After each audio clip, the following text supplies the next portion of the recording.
Inicio de año. Buen inicio de año con esta cortinilla tan bonita que me hicieron, muchas gracias. Y muchísimos temas que platicar, Alex. Cerramos el año. ¿Tú recuerdas hacia el tercer trimestre del año pasado que te decía yo que ya habíamos llegado a niveles prepandemia, lo cual nos daba mucho gusto? Pero, pues con los datos de la actividad industrial que vimos para el mes de noviembre esta semana, pues lo que nos dice es que al cierre del año se ha ralentizado la actividad económica. Ese es uno de los indicadores.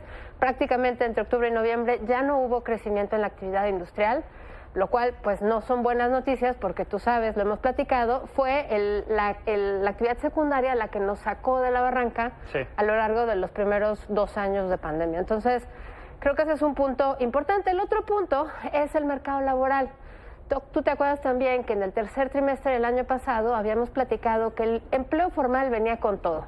Incluso a octubre todavía veíamos que estábamos ya casi a la meta de generar 100,000 empleos formales por mes. Bueno, pues noviembre no nos fue tan bien y diciembre definitivamente con la disminución en las contrataciones. Que siempre pasa en diciembre, ¿no? Año con año, pues se cae. ¿Qué pasa? Que es muy alarmante, digamos, se nota mucho que se pierden 350,000 empleos en el mes de diciembre como saldo neto porque hay menos contrataciones. Todavía no sabemos, digamos, cuántas más contrataciones hubo porque el IMSS tarda en liberar esos datos, pero por lo pronto es el segundo dato que nos dice que el crecimiento al cierre del año se ralentizó.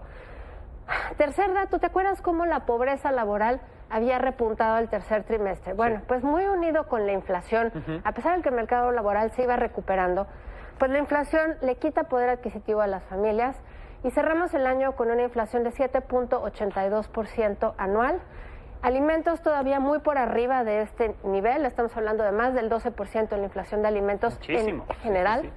El huevo con una inflación de casi 26%, el trigo con una inflación de casi 32%. Con lo de Rusia-Ucrania, ¿no? Con lo de Rusia-Ucrania que ha sido algo que se ha mantenido de manera sostenida. Sin duda. Y bueno, pues obviamente el cambio climático que no ayuda. El tercer elemento es el tipo de cambio. Muy interesante porque, bueno, pues el día de mañana todos los ojos están puestos en cómo va a salir el dato de inflación en Estados Unidos. Pero ya hablamos de inflación, no, ya hablamos de inflación en México, pero en Estados Unidos, acuérdate que el diferencial de tasas de interés en México está en 10.5% en la tasa de interés de referencia y en Estados Unidos, perdón, está en 4.5%.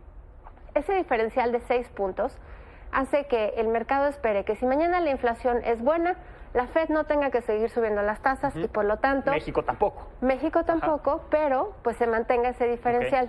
Una historia distinta, vamos a ver si la inflación sigue subiendo en Estados Unidos, pero bueno, por lo pronto ese es un tema que hoy estuvo en todas las notas.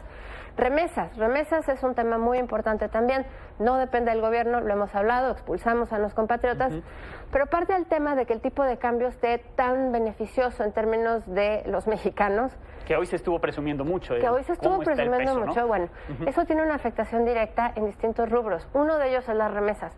¿Por qué? Porque por cada dólar que mandan ya no se compran la misma cantidad de pesos. Tienes menos pesos. Lo que acabó por afectar, digamos, en términos de las remesas, pues con una disminución de 1.6% en la comparación noviembre-noviembre, lo cual pues obviamente afecta, digamos, a quienes reciben las remesas y bueno, pues en el incremento tanto del número de operaciones, a pesar de la caída en el valor de la transacción, pues acaba siendo un incremento chiquito de 3%. Habíamos visto octubre muy altas las remesas con nuevos niveles históricos. Ahorita no estamos en niveles históricos, sigue siendo muy alto, 4.800 millones de dólares en el mes de noviembre. Y bueno, pues obviamente todo esto va acarreando un panorama muy particular para este año. Este año que apenas comienza, pero ya sentimos que llevamos 3 meses. Sí, no, bueno.